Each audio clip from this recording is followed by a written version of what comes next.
selalu berusaha menyimpan sesuatu yang bisa membawa manfaat, baik untuk dirinya, untuk anak cucunya, maupun untuk keluarganya, untuk masa kini dan masa depannya. Kadang simpanan itu berbentuk uang, kadang berupa tanah, lain saat berbentuk pabrik, dan lain sebagainya. Sementara masa depan yang paling pasti adalah akhirat. Jika untuk masa depan dunia kita rela memeras keringat, membanting tulang, pergi pagi dan pulang petang, menyimpan uang, menyimpan tanah, menyimpan pabrik, pernahkah kita merenung jika satu saat kiamat datang, kita dibangkitkan dari kubur masing-masing, berdiri di padang mahsyar untuk mempertanggungjawabkan seluruh kegiatan hidup kita di dunia ini, lalu kita akan menuju ke alam akhirat. Sudahkah kita mempunyai simpanan untuk akhirat kita? Pada pertemuan kali ini saya ingin menyampaikan sebuah hadis di mana Rasulullah sallallahu alaihi wasallam bersabda, "Arba'un min kanzil jannah." Simpanan sorga ada 4 macam. Yang pertama, ikhfa'us sadaqah, menyembunyikan sedekah.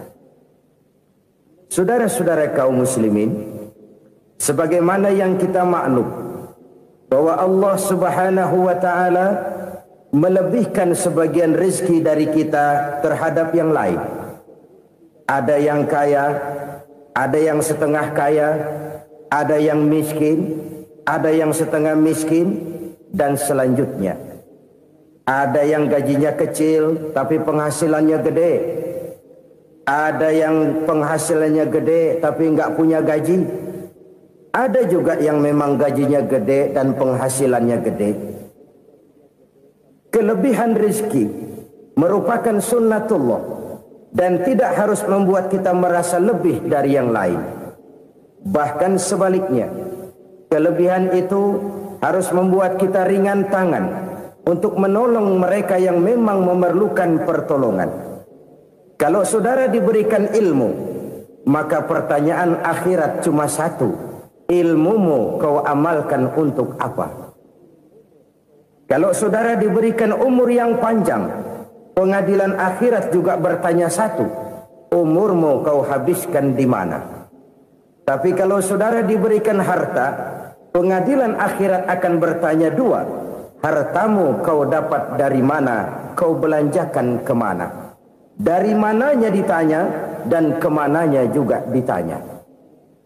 Oleh karena kita akan dimintakan pertanggungan jawab, maka amanah yang bernama harta ini harus kita gunakan dengan sebaik-baiknya. Ada penggunaan yang merupakan kewajiban, itu zakat namanya. Ada penggunaan yang sewaktu-waktu, itu infak namanya. Ada yang lebih sewaktu-waktu lagi, dan itu sedekah namanya. Zakat dia terikat oleh haul dan nisab, oleh putaran batas waktu dan ukuran dari harta itu sendiri. Sedangkan infak terikat oleh situasi dan kondisi perekonomian seseorang. Sedangkan sedekah tidak terikat dengan apapun. Dalam kondisi seperti apapun kita bisa melakukan sedekah dengan yang terkecil sekalipun. Sampai-sampai Rasulullah sallallahu alaihi wasallam mengajarkan, la tahqiranna minal ma'rufi syai'an walau an talqa akhaka biwajhin talik. Atau ada hadis, tabassumuka fi wajhi akhika laka shadaqah. Senyumanmu kepada temanmu adalah sedekah. Jadi untuk melakukan sedekah tidak harus dalam berbentuk uang. Dengan ilmu kita bisa sedekah, dengan tenaga kita bisa bersedekah, dengan pikiran kita bisa bersedekah, bahkan senyum kepada teman itu pun sedekah. Jadi kalau sedekah dengan uang memang belum punya uang, nyengir aja banyakin. Itu asal pada tempatnya, jangan lalu ketemu tiang listrik cengengesan.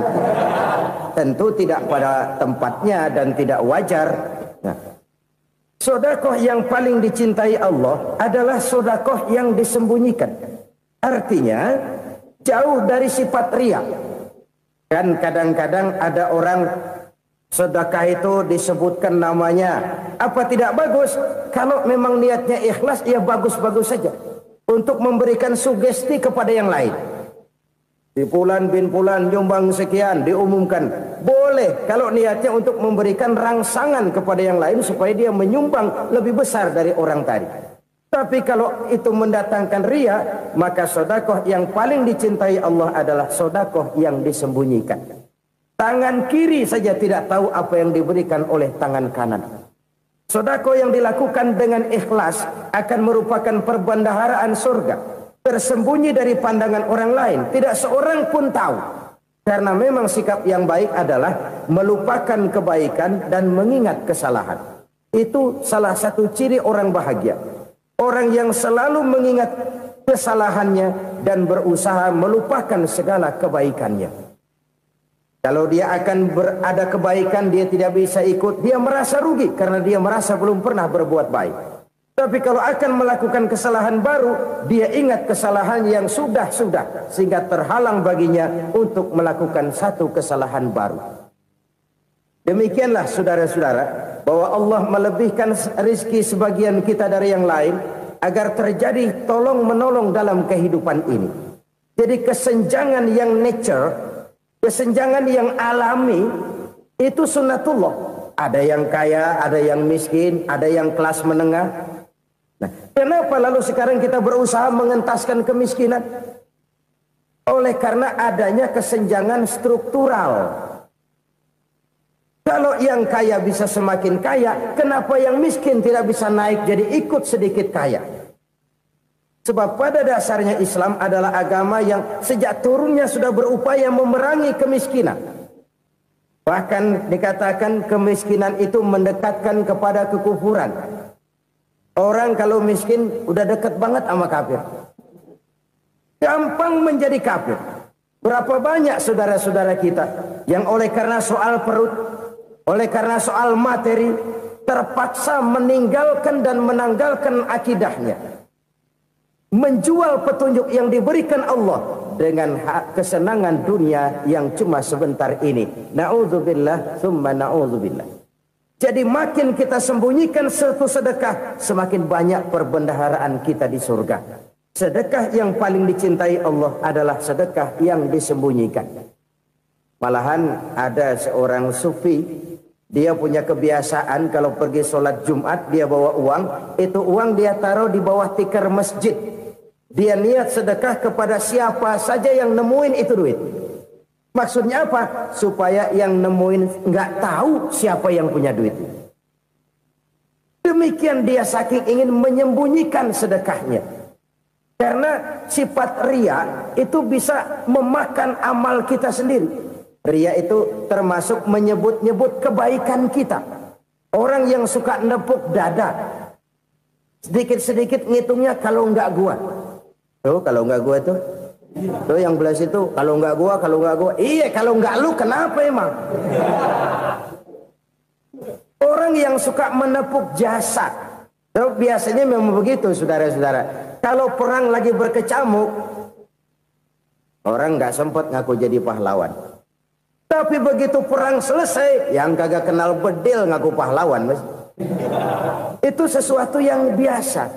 Oleh karenanya, orang-orang yang ikhlas dalam bersedekah, disembunyikannya sedekah itu, Allah cinta betul. Malahan ada hadis memberikan jaminan, inna sedaqatal mar'il muslimi tazidu fil umri wa tadfa'u mitatas su'i. Sesungguhnya sedekahnya seorang mukmin tazidu fil umri, bisa menambah umur panjang. Wa tadfa'u mitatas su'i, dan menyelamatkan manusia dari mati secara su'ul khatimah. Jadi siapa yang kepengen panjang umur, banyaklah sedekah. Yang bosan hidup, pelit terus. Sedekah menambah panjang umur dan menyelamatkan manusia dari mati secara su'ul khatimah. Pak, katanya umur itu nggak bisa ditambah, nggak bisa dikurangin. Kapan? Kalau ajal sudah datang. Wa idza jaa ajaluhum la yastakhiruna sa'atan wa la yastaqdimun. Kalau ajal datang tidak bisa dimajukan, tidak bisa dimundurkan. Itu kalau ajal sudah datang. Tidak bisa lagi umur ditambah dikurangi, sudah datang. Tapi kalau belum datang, itu kan haknya Allah. Mau ditambah, mau dikurangi, hak prerogatif Allah. Sebagai pencipta manusia, Allah maha kuasa dan maha mampu. Sedekah ini menambah panjang umur dan menyelamatkan manusia dari mati secara su'ul khatimah. Orang mati kan sama ya, kondisinya mati, nggak nafas. Tapi hakikat mati kan lain-lain. Ada yang mati itu husnul khatimah, baik akhirnya. Misalnya lagi ngaji mati, lagi sholat mati, lagi sedekah mati. Ini yang dinamakan dengan husnul khatimah, baik di akhirnya. Sebaliknya ada yang su'ul khatimah, jelek di akhirnya. Ini yang jadi catatan akhir. Lagi nyekek botol, mampus. Lagi banting kartu, modar. Su'ul khatimah, jelek pada akhirnya. Sedekah menyelamatkan manusia dari mati secara su'ul khatimah. Dan kita semua kepengen mendapat husnul khatimah, jauh dari su'ul khatimah. Oleh sebab itu yang bisa menyelamatkan kita dari penyakit itu antara lain adalah sedekah yang disembunyikan. Yang dikerjakan dengan ikhlas karena Allah. Tidak karena kepengen dipuji orang. Tidak karena ingin dikatakan orang pemurah. Sebab orang dermawan itu orang yang memberi tanpa harus diminta. Kalau masih harus diminta, ya belum dermawan namanya. Masih harus diminta. Kalau nggak diminta ya tulus. Lolos, polos. Saudara-saudara kaum muslimin rahimakumullah. Harta adalah amanat dan akan kita pertanggungjawabkan. Allah melebihkan rizki sebagian kita dari yang lain agar kita saling tolong menolong, bantu membantu. Nabi janjikan siapa yang meringankan beban saudaranya muslim di dunia, Allah akan meringankan bebannya di akhirat nanti. Sebuah jaminan dari baginda Nabi. Si orang yang kita bantu barangkali tidak bisa membalas, Allah yang akan membalas lewat jalan lain yang tidak pernah kita sangka-sangka. Ada orang tanya, Pak, ini ada orang nyumbang masjid sambil marah-marah, bagaimana? Saya bilang sumbangannya aja ambil, marahnya jangan. Marahnya jangan diambil, itu urusan dia. Saudara-saudara kaum muslimin rahimakumullah. Umat Islam ini kan umat yang punya potensi besar. Kadang kita merenung, kenapa kadang-kadang pembangunan masjid kok lambat sekali? Kalau hotel hari ini peletakan pertama, bulan depan peresmian. Supermarket hari ini peletakan batu pertama, minggu depan peresmian. Tapi kalau sudah yang namanya masjid, kadang-kadang peletakan batu pertama sekaligus jadi batu terakhir. 3 tahun, 4 tahun, campur nebar jalak di jalanan, duit dijaring kayak ikan sepat. Apa tidak ada orang Islam yang kaya? Banyak. Apa tidak ada pengusaha muslim yang jadi konglomerat? Ada. Lalu yang belum banyak itu yang komit terhadap nilai-nilai agamanya. Akhirnya kita jatuh jadi umat yang lemah. Belum ada pengusaha konglomerat muslim buka pabrik supermi cap beduk misalnya umpamanya atau pabrik kecap cap sorban supaya identitas keislamannya sedikit kelihatan. Kita jatuh jadi umat yang lemah karena potensi tidak terinventarisir dengan baik. Kita ini ibarat kompor yang cuma matengin nasi orang lain. Potensi kita dimanfaatkan oleh orang lain. Ukhuwah Islamiyah kita baru terbatas kepada silaturahmi. Ukhuwah di bidang ekonomi kita lemah. Ukhuwah di bidang kebudayaan kita lemah. Apalagi ukhuwah di bidang politik kita lebih rapuh lagi. Padahal ukhuwah itu adalah totalitas kehidupan manusia. Menyangkut ipolek sosbud. Memerlukan nilai-nilai ukhuwah. Jadi oleh karena itu mari kita menyadari. Di dalam harta kita, walaupun kita yang cari, pergi pagi, pulang sore, peras keringat, banting tulang, di sana ada harta anak yatim. Di sana ada hak masjid. di sana ada hak pesantren, di sana ada hak jihad. Berbahagialah seseorang apabila dia oleh Allah dijadikan keran. Keran itu menyimpan air, tapi tidak untuk dirinya, tapi disalurkannya kepada mereka yang memang memerlukannya. Saudara-saudara kaum muslimin rahimakumullah, ini yang pertama. Jadi perbendaharaan surga adalah menyembunyikan sedekah. Orang lain nggak tahu, kita pun nggak pernah ngitung-ngitung. Kita anggap lewat begitu saja, padahal itu deposit akhirat. Satu. Yang kedua, perbendaharaan surga itu apa? Wa kitmanul musibah, menyembunyikan kesulitan. Kadang orang takut menghadapi kesulitan, tapi makin kita merenung, hidup ini kan sebenarnya urusan. Takut sama urusan, ya jangan hidup. Tandanya orang hidup itu kalau punya urusan. Urusan melupakan problem. Problem sering menimbulkan kesulitan. Kesulitan bukan untuk ditakuti, tapi untuk diatasi dan dicarikan jalan keluarnya. Siapa sih orangnya yang gak pernah sulit-sulit? Makin tinggi status sosialnya, makin gede urusannya. Makin tinggi kualitas imannya, makin berat tingkat kesulitannya. Cuma memang yang namanya enak itu seperti pelangi. Biang lala itu nggak pernah di atas kepala kita, di atas kepala orang melulu. Lo sih enak lo, kata kita. Dia juga bilang yang enak kan lo. Pelangi itu nggak pernah di atas kepala kita. Kata tukang beca, aduh enak ya naik Mercy. Kata tukang beca, apa yang di dalam mobil Mercy? Aduh enak bener tukang beca, di jok ngeringkuk ngorok pulas bener. Saya kamar pakai AC sejuk, tempat tidur sutra empuk, alga spring bed, kulak kulik nggak bisa pulas kalau belum minum Valium, belum tidur. Enak bener tukang beca, di jok ngorok nggak tahu wetan kulon. Si tukang beca bilang yang di Mercy enak, yang di Mercy bilang tukang beca enak. Inilah enak, nggak pernah di atas kepala kita, di atas kepala orang lain melulu enak itu. Nah, saudara-saudara, yang merupakan perbendaharaan surga itu orang yang bisa menyembunyikan kesulitan, baik pribadi ataupun rumah tangga. Nih terutama rumah tangga yang jadi soalnya. Kadang-kadang kita ini kalau senang, sebaliknya kalau senang kita diam, kalem aja, cuek. Banyak banget duit kita bawaan, diam aja udah. Malah ketemu orang takut. Tapi begitu susah, sekampung tahu. Padahal Nabi mengajarkan perbendaharaan surga itu menyembunyikan musibah, menyembunyikan kesulitan.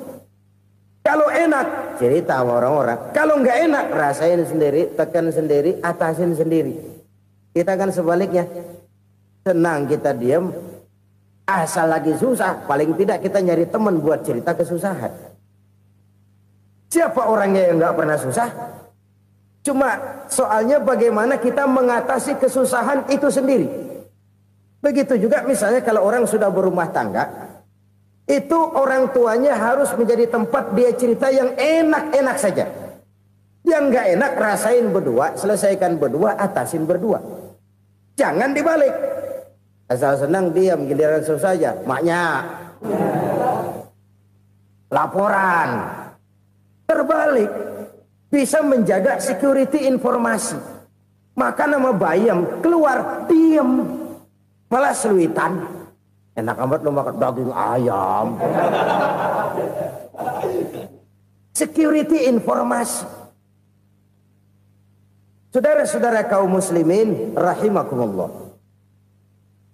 Ujian yang terberat itu yang pernah diberikan kepada para nabi, para rasul, para aulia, para ulama. Makin tinggi keimanan, makin berat bentuk kesulitan. Ayo saya kemukakan satu contoh saja. Ada seorang nabi yang kaya, nabi kaya, namanya Nabi Ayub. Iblis kalau orang begini kan keki, ibadahnya rajin, kaya. Nih yang kayak begini susah digodain. Kalau ibadahnya rajin, miskin, kali bisa disogok. Sini imannya mantap, ibadahnya rajin, kaya, nabi lagi. Oh, tapi namanya iblis nggak kurang akal. laporan. Tuhan, kenapa Les? Ya ini bahasa saya, bahasa Qur'annya sih nggak gitu.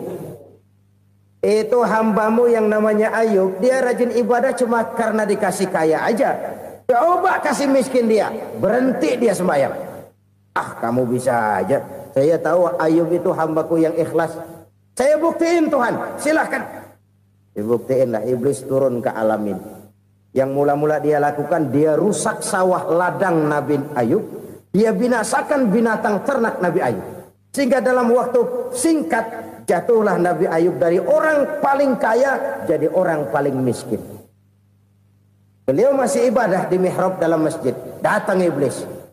Saudara Ayub, ya, lagi ngapain? Ibadah. Nyembah Allah, nyembah Allah. Oh, percuma. Kenapa? Tuhan yang ente sembah nih, dia udah bikin miskin ente. Sawah ladang ente hancur lebur, binatang ternak binasa. Sekarang ente jadi orang paling miskin. Ngapain nyembah Tuhan kayak begitu? Tekor. Udah berhenti dah ibadah, berhenti ibadah. Ini iblis sama Tuhan laporannya lain, yang dikerjakan kepada Nabi Ayub juga lain. Benar begitu iblis, kata Nabi Ayub. Iya, sawah ladang saya habis, buras. Binatang ternak saya binasa, binasa. Saya miskin, bangpak. Apa jawab Nabi Ayub? Bukan innalillahi, ini hebat. Alhamdulillahillazi a'tani wa akhza minni. Segala puji bagi Allah yang telah memberikan harta kepada saya dan sekarang mengambilnya lagi. Alhamdulillah. Allah yang ngasih, Allah yang ambil. Itu mah urusan Allah. Iblis cuman ibadah jalan terus, sujud lagi Nabi Ayub. Iblis seleher gondok banget. Dasar Nabi nggak mempan dia apa-apain. Miskin malah alhamdulillah. Allah yang ngasih, Allah yang ngambil. Jadi kalau kita tidak komit, kita tidak terikat kepada kaya, miskin, senang, susah, apa yang bisa bikin kita susah? Jadikan kekayaan, kemiskinan, jadikan senang, susah sebagai anak buah yang bisa kita atur. Jangan kekayaan ngatur kita, jangan kemiskinan ngatur kita. Kita yang harus mengatur mereka. Senang, susah, kaya, miskin, bahagia, sengsara, jadikan itu anak buah yang bisa kita atur. Kalau sekarang kita kaya, lain saat boleh jadi kita miskin, semiskin-miskinnya. Allah yang ngasih, Allah yang ngambil. Tenaga mana yang bisa menghalangi? Ibadah jalan terus. Iblis makin gondok. Dasar Nabi loh. Akhirnya apa? Nabi Ayub dikerjain, diberikan penyakit. Demikian fatal penyakitnya. Bayangin, udah miskin sakit. Masya Allah. Miskin sakit. Sakitnya nggak lama, kira-kira 16 tahun. Istrinya 3, 2 mental minta ceraiin. Ngerawatin laki bengek begini. Senang belum tentu, susah udah pasti nih. Cerai aja, cerai dah. Cerai. Tinggal satu Siti Rahmah yang setia menemani beliau. Sesetia-setianya hati perempuan. Satu saat Siti Rahmah bilang, "Bang, iya, abang kan Nabi bang. Lalu, namanya Nabi kan doanya jarang meleset bang. Maksud kamu minta kenapa sih sama Tuhan biar abang sembuh baik dah bang?" Siti Rahmah, iya. Saya sakit berapa tahun sih dah? 16 tahun bang. Sebelum ini saya sehat berapa tahun? Ya kira-kira 60 tahun bang. Nah coba ente banding-bandingin Rahmah. Saya dikasih sehat 60 tahun. Dikasih sakit 16 tahun. Sudah nggak sabar. Mau doa kepada Allah minta sembuh. Saya malu. Malu kepada Allah.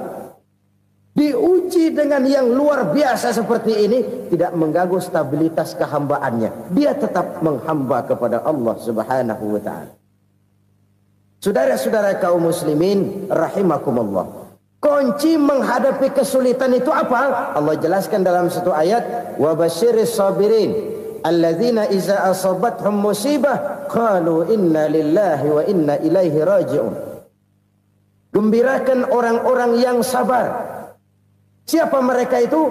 yang apabila mendapat musibah mereka kembali kepada keyakinan dasar segalanya dari Allah dan segalanya akan kembali kepada Allah. Ini konsepsi dasar dari sikap muslim dalam menghadapi berbagai kesulitan. Segalanya dari Allah, segalanya akan kembali kepada Allah.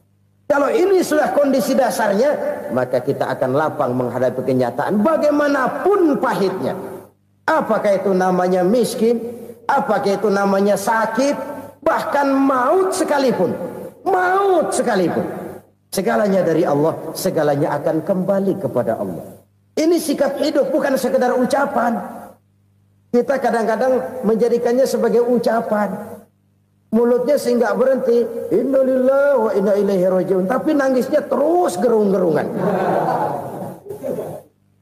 Bukan itu, ini kesadaran moral. Kalau segalanya dari Allah, segalanya kembali kepada Allah, kan sebenarnya cuma nunggu giliran. Hari ini saya nyembayangin dia, entah hari apa saya disembayangin orang. Hari ini saya antar dia ke kubur, entah hari apa orang nganterin saya ke kubur. Hari ini saya tahlilkan dia, entah nanti kapan orang tahlilkan saya. Segalanya dari Allah, segalanya akan kembali juga kepada Allah. Oleh sebab itu saudara-saudara, kesulitan bukan untuk ditakuti. Kesulitan justru untuk diatasi, dicarikan jalan keluarnya. Dan tidak ada orang yang tidak pernah mendapat kesulitan. Tidak ada.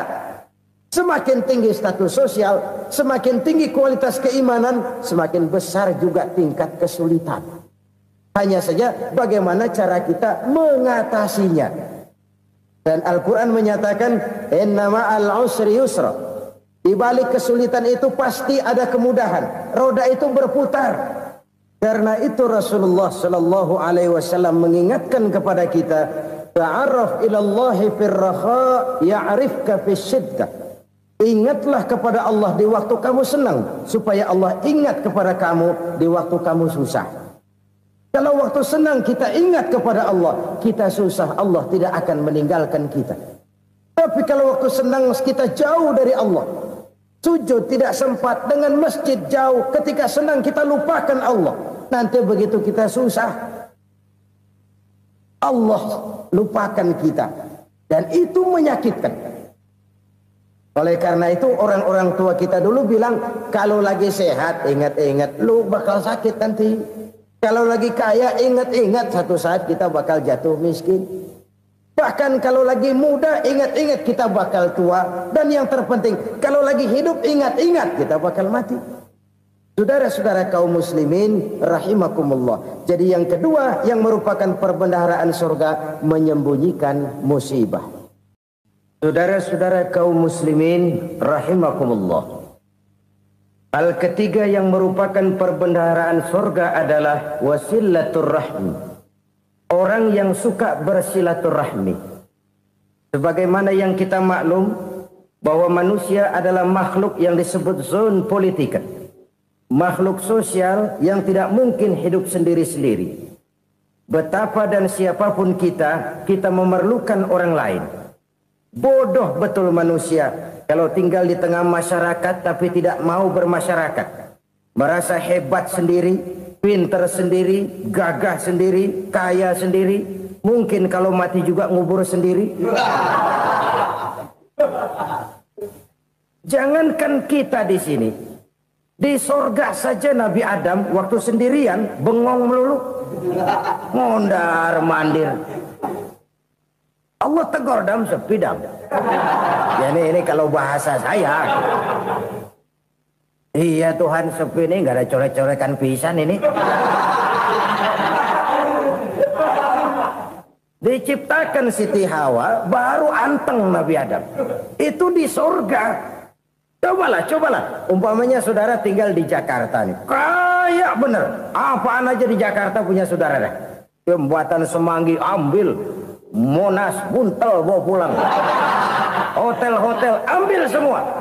Cuman tinggal di Jakarta sendirian, apa enaknya? Betapa dan siapapun kita perlu orang lain. Tidak ada seorang pun yang bisa memenuhi kebutuhan hidupnya secara sendiri-sendiri.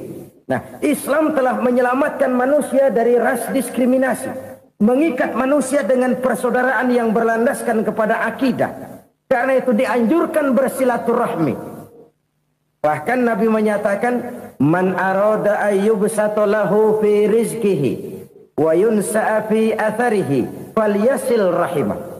Siapa yang kepengen diluaskan rezekinya dan dipanjangkan usianya, banyaklah ia bersilaturahmi. Siapa yang kepengen dimudahkan rezekinya, hendaknya ia banyak bersilaturahmi. Kalau banyak teman, kesulitan kan paling tidak ada tempat cerita.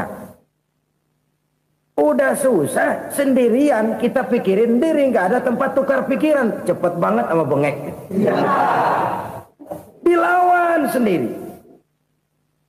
Nah, secara makro kita bisa berkata, tidak mungkin ada kemenangan kalau tidak ada kekuatan. Tidak ada kekuatan kalau tidak ada kesatuan dan persatuan. Tidak mungkin ada kesatuan dan persatuan tanpa semangat silaturahmi. Kalau umat Islam mau menang, dia harus kuat. Kalau umat Islam mau kuat, dia harus bersatu. Kalau umat Islam mau bersatu, dia harus membudayakan silaturahmi ini. Bahkan sampai-sampai kata Nabi, kalau bisa cari nilai tambah. Apa? Silman qata'ak. Bersilaturahmilah kau kepada orang yang marah denganmu. Masya Allah, indahnya ajaran agama kita. Orang yang marah pun kepada kita, kata Nabi, kalau bisa bersilaturahmilah kepadanya, kepada orang yang marah itu. Di situ nilai tambah. Cuman jujur nih hadis, ngucapinnya gampang, ngamalinnya yang berat banget. Orang marah sama kita, kita disuruh silaturahmi, ada apa malu? Lu marah, ada gua marahan lagi. Tunggu pikirin. Saudara-saudara kaum muslimin rahimakumullah. Tapi ini yang diajarkan, bahkan ini yang dicontohkan oleh baginda Rasul. Bagaimana begitu mudah, misalnya satu saat Abu Jahal ini ngatur strategi bagaimana bikin Muhammad celaka. Dia gali lubang di depan tempat tidurnya. Dia tutupin daun korma. Terus dia panggil seseorang, ke sini. Kasih tahu Muhammad, pamannya sakit keras, minta ditengokin. Berangkat orang ini ke sana. Muhammad, labbaik. Pamanmu sakit keras, dia minta ditengokin. Baik, saya akan datang menjenguk beliau. Berangkatlah Nabi ke rumah Abu Jahal tanpa prasangka apapun. Abu Jahal udah pasang setil, selimut 3 rangkap setengah dipakai. Persis kayak orang meriang. Tapi sembari ngintip dari balik selimut, begitu Muhammad buka pintu, nah masuk perangkap nih. Muhammad jalan menuju tempat pembaringan. Makin lama makin dekat, makin lama makin dekat. Makin dekat ke lubang yang dipasang oleh Abu Jahal itu. Dalam hati Abu Jahal, terus dah jatuh, mampus dah lo ini. Mampus lo hari ini nih. Apa yang terjadi? Malaikat Jibril datang. Muhammad, pamanmu cuma pura-pura sakit. Di depan tempat tidurnya ada lubang perangkap supaya kamu jatuh ke situ. Sudah, kamu pulang. Balik kanan Nabi. Sudah hampir jatuh ke lubang, balik kanan, pulang. Bayangin kecewanya Abu Jahal. Muhammad dikit lagi, Muhammad dikit lagi. Enggak paman, saya pulang aja. Emosi bangun dari tempat tidur, enggak sadar kalau lagi pura-pura sakit. Lompat ngejar Nabi, dia lupa dengan lubang yang dia gali. Serak, nyemplung sendiri ke dalam lubang.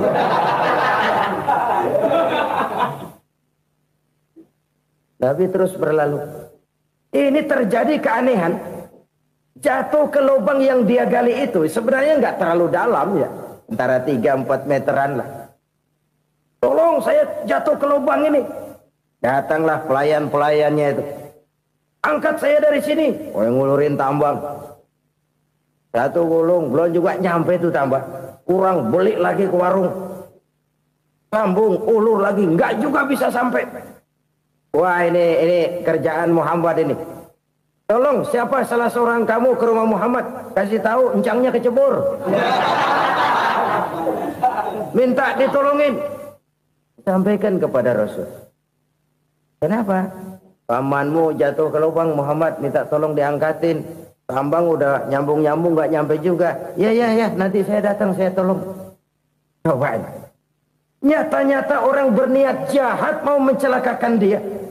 Datang dia menolong. Ini yang disebut air tuba dibalas air susu ya ini. Bukan sebaliknya. Air tuba dibalas air susu. Paman, kecebur ya? Iya Muhammad, tolong ini. Pegang tangan saya. Nabi ulurkan tangannya. Nyampe. Dipegang oleh Abu Jahal. Diangkat ke atas. Sampai atas. Apa kata Abu Jahal? Sihirmu memang hebat Muhammad. Udah ditolongin dikata sihir. Yang enak kita kemplang kan itu orang begitu. Urusan apa? Tapi inilah akhlak. Kalau bisa kamu bersilaturahmilah dengan orang yang marah kepadamu sekalipun. Orang marah kita tetap baik. So, kalau kita berbuat baik sama orang yang memang baik, rasanya sih biasa-biasa aja. Orang baik kita baik lagi, ya draw aja, belum ada nilai tambah di situ. Baru ada nilai tambah kalau kita bisa berbuat baik kepada orang yang nyakitin kita. Itu namanya kita setingkat di atas dia. Dia sakitin kita, kita berbuat baik sama dia. Dia pelit sama kita, kita baik sama dia. Dia marahin kita, kita deketin dia. Di situ kita punya nilai tambah. Jadi siapa yang ingin diluaskan rezekinya kata Nabi dan dipanjangkan umurnya, hendaklah ia banyak-banyak bersilaturahmi. Sederhana sebenarnya silaturahmi, tapi silaturahmi membangkitkan semangat kesatuan dan persatuan. Kesatuan dan persatuan melahirkan kekuatan. Dalam matematika 1 ditambah 1 pasti 2. Tapi di tengah masyarakat, 1 orang takut ditambah 1 orang takut, hasilnya jadi 2 orang setengah berani. Kenapa setengah berani? Karena udah berdua. Tadi pan takut sendirian. Kalau dia kumpul turu-turu takutlah jadi berani. Kita yang lemah, kita yang tidak berdaya, kita yang miskin, kalau mau kompak bersatu, apa yang nggak bisa kita kerjain? Apalagi tinggal di kota besar, pilihan cuma 2. Bertahan atau minggir. Bertahan atau minggir. Untuk bisa bertahan harus mampu bersaing. Untuk mampu bersaing harus punya keahlian. Keahlian harus ditunjang dengan pendidikan. Ditambah oleh kekompakan sebagai umat. Udah miskin mencar mulu orang injak kita. Orang nggak pandang urusan apa yang malu. Oleh karena itu silaturahmi pada hakikatnya merupakan roh dari ukhuwah yang diajarkan oleh agama kita. Bagaimana Islam menyelamatkan masyarakat manusia dari ras diskriminasi, mengikat manusia, dan tidak ada persaudaraan yang lebih indah selain persaudaraan yang diikat dengan nilai-nilai akidah. Sepanjang orang di jalan Allah, itulah saudara kita. Keluar dia dari jalan Allah, selesailah persaudaraan sampai di situ. Karena itu, kalau ingin menyimpan sesuatu di surga, banyaklah bersilaturahmi. Datang ke rumah ini, datang ke rumah itu, dan lain sebagainya. Itu simpanan kita di akhirat nanti. Ini yang ketiga. Saudara-saudara, yang keempat, perbendaharaan surga itu apa? Wa qawlu la hawla wa la quwwata illa billah. Ucapan la hawla wa la quwwata illa billah. Ibadah kan ada yang berat, modalnya besar. Bangun masjid berat, modalnya besar. Bangun rumah sakit berat, modalnya besar. Ada ibadah yang berat, tapi modalnya ringan.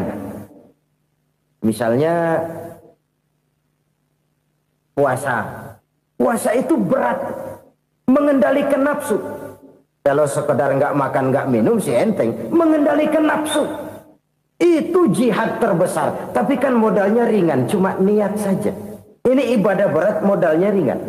Ada ibadah yang ringan, modalnya juga enteng. Seperti termasuk ucapan la haula wa la quwwata illa billah. Tanpa sadar, la haula wa la quwwata illa billah. Nyelengin tuh di surga. Nyelengin, kita nggak terasa. Nyelengin simpenan akhirat. La haula wa la quwwata illa billah. Nyimpan lagi. Kaget, la haula wa la quwwata illa billah, nyimpan lagi, banyak simpanan. Walaupun sebenarnya yang dimaksud di sini adalah kesadaran batin bahwa tidak ada daya dan kekuatan kecuali Allah. Itu intinya. Kita memulai pekerjaan disunahkan baca bismillah, kan begitu. Apa itu? Kesadaran moral Bahwa ini saya bisa kerjakan. Saya kerjakan ini dengan menyebut nama Allah. Kenapa? Kalau Allah tidak memberikan daya dan kekuatan, mana mampu saya kerjakan ini. Maka saya kerjakan ini dengan menyebut nama Allah. Bismillah. Kesadaran moral. Manusia hanya wajib berusaha, tapi nggak pernah wajib berhasil. Banyak hal-hal yang kalau kita renungkan secara rasio nggak mungkin, tapi jadi kenyataan. La haula wala quwata illa billah. Tidak ada daya dan kekuatan kecuali bagi Allah semata-mata. Kesadaran moral akan kelemahan dan keterbatasan makhluk bernama manusia. Kadang kita kagum dengan otak, tapi kita sering lupa sama yang bikin otak. Padahal bagaimanapun hebatnya otak, yang bikin otak pasti lebih hebat dari otak. Nggak percaya, silahkan otak-otakan.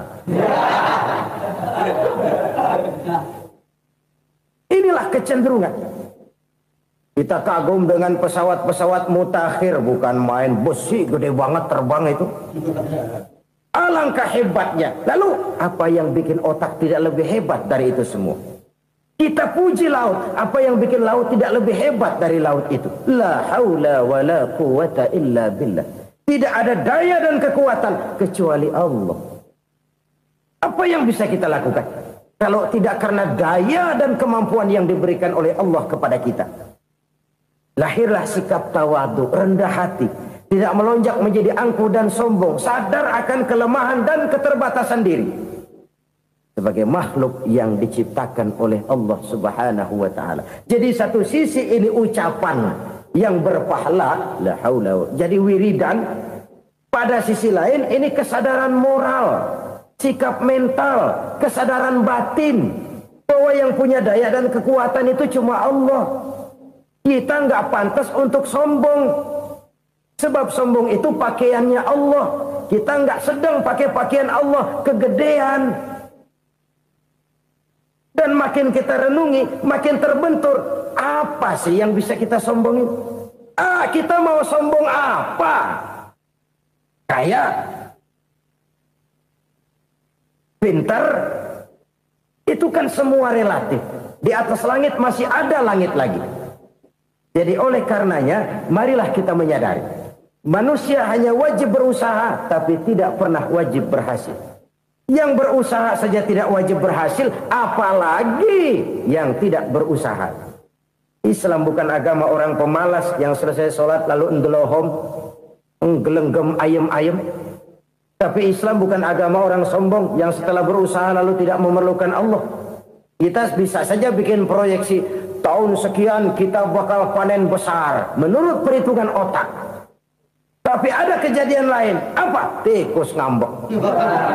Habis itu dimakanin tikus, panen gagal. Proyeksi rasional gagal oleh tikus-tikus yang ngambek itu. Bisa saja terjadi. Tahun depan kita panen besar, urung. Kenapa? Musim panas panjang. Dan sekarang ini koran-koran bikin berita musim mengalami penyelewengan. Bukan cuma manusia yang nyeleweng sekarang. Musim pakai nyeleweng. Mestinya kan musim hujan udah selesai. Masih hujan-hujan juga. Musim. Nah sekarang kita boleh bikin proyeksi. Kita bakal panen besar. Tahu-tahu musim panas panjang. Sawah retak, air kering. Cari teknokrat yang paling botak. Suruh pendekin tuh musim panas. La haula wa la quwata illa billah. Inilah kesadaran moral. Saudara, saya teringat satu saat ada seorang konglomerat. Umurnya ya kira-kira 70-an. Satu saat dia ditanya oleh wartawan, "Pak, umur Bapak berapa sih?" "Ya paling 10 tahun." 10 tahun? 10 tahun? Anak Bapak berapa orang? Satu saja? Satu. Harta Bapak berapa? Ya paling-paling bangsa 7 juta kali. 7 juta? Iya. Pak, kenapa Bapak bohongi saya? Bapak punya buku biografi. Koran-koran, majalah-majalah banyak memuat cerita riwayat hidup Bapak. Saya tahu umur Bapak 70. Kenapa bilang cuma 7 tahun?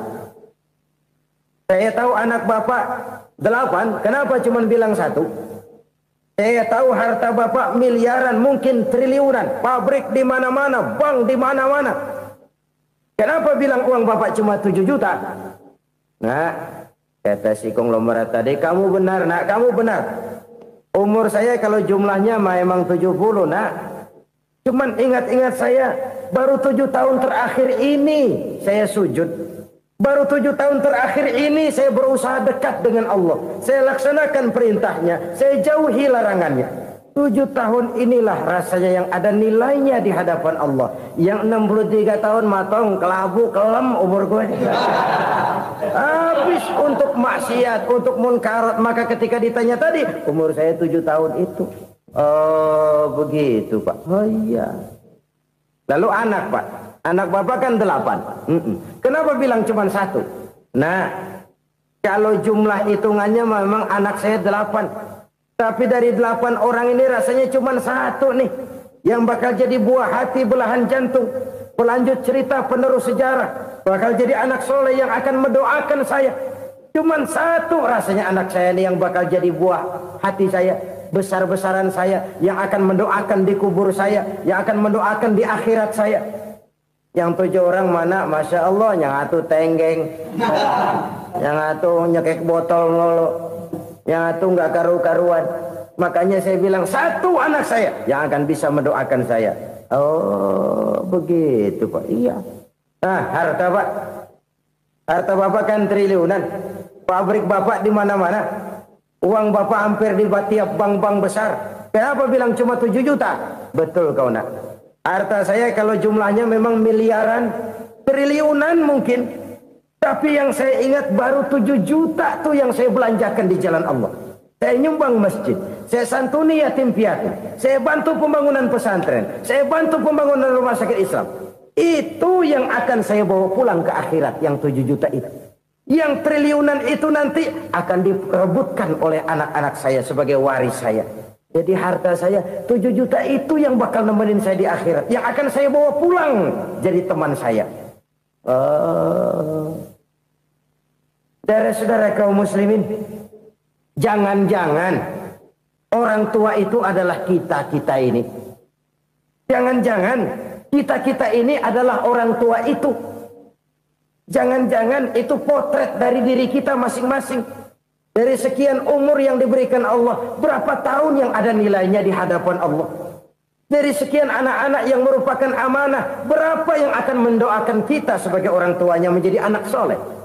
Dari sekian banyak harta yang diberikan Allah, berapa yang akan kita bawa pulang menghadapnya nanti, yang kita belanjakan di jalan Allah? Ini sebuah potret kehidupan. Karena itu kita kembali kepada la haula wa la quwata illa billah. Kita wajib berusaha, kita wajib berikhtiar. Selebihnya, segala daya dan kekuatan hanya milik Allah saja semata-mata. Satu kesadaran batin dari setiap pribadi muslim. Setelah ia berusaha dan berikhtiar, ia menyerahkannya kepada Allah Subhanahu wa ta'ala. Jadi, satu sisi ini merupakan wiridan ucapan yang mengandung pahala. Pada sisi lain, ini merupakan sikap batin dari seorang muslim di dalam ia menghadapi realitas kehidupan ini. Saudara-saudara kaum muslimin rahimakumullah. Kalau ini kita jadikan satu basis kehidupan, maka ini akan menyelamatkan manusia dari kemungkinan tergelincir menjadi orang yang lupa diri dan lupa darat. Sebab itu Imamul Ghazali berpesan, jadidis safinah fa innal bahra amiq wa khuziz zad fa inna safara ba'id wa khaffifil hamla fa innal hamla sadid. Perbarui selalu kapalmu karena lautan sangat dalam. Bawa bekal yang banyak karena perjalanan ini sangat jauh. Ringankan beban karena kebanyakan beban akan menyakitkan. Alangkah indah kalimat ini, alangkah dalam makna yang terkandung di sana. Perbarui selalu kapalmu karena lautan sangat dalam.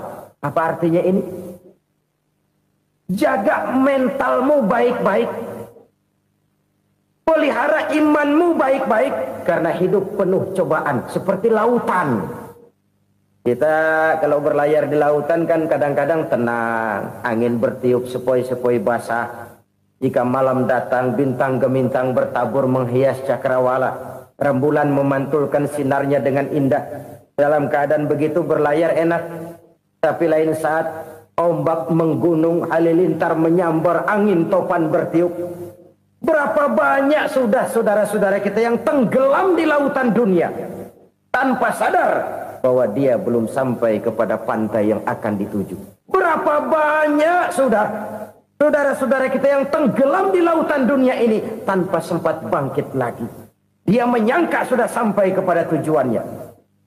Hati-hati kapal jangan sampai bocor karena lautan sangat dalam. Iman ini jaga baik-baik karena hidup penuh dengan ujian. Wa khuzizat fa inna safar ba'id. Bawa bekal yang banyak karena perjalanan sangat jauh.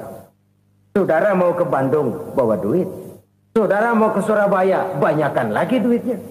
Saudara mau ke Mekah, gepokan, iketan tuh duit nggak lembaran lagi. Makin jauh perjalanan, makin banyak bekal yang harus kita bawa. Kalau saudara dari Jakarta mau ke Surabaya, kagak bawa duit berangkat juga, itu sih bukan berani namanya, nekat. Sampai Surabaya belum tentu, sengsara di jalan udah pasti. Kenapa? Nggak bawa bekal berangkat. Sama juga kita nih, misalnya belum sempat sembahyang, mati. Waduh, berani banget orang.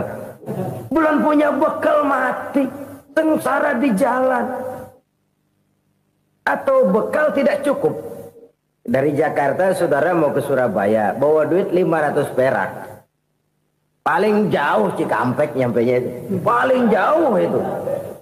Antara jauhnya perjalanan dengan bekal yang saudara bawa tidak seimbang. Hidup ini perjalanan panjang. A walking tour. Dimulai dari alam arwah. Sebelum jasad diciptakan, roh diciptakan lebih dulu. Dari situ pindah ke alam rahim. Dari alam rahim pindah ke alam dunia. Dari alam dunia pindah ke alam barzah. Baru menuju akhirat. Satu perjalanan panjang. Kalau bekal tidak bawa, sengsara di jalan. Bawa bekal yang banyak karena perjalanan ini sangat jauh. Wa khaffifil hamla, ringankan beban karena beban itu cuma akan menyulitkan. Kalau bekal itu sih keperluan, tapi beban nggak kita perluin, cuma ngeberat-beratin. Apa ini beban? Dosa, kecurangan, kebatilan, kezoliman, ketidakadilan, kesewenang-wenangan. Itu akan jadi beban kita di akhirat. Alangkah celakanya, perjalanan panjang, bekal tidak bawa, beban kelewat banyak, alamat sengsara di jalan.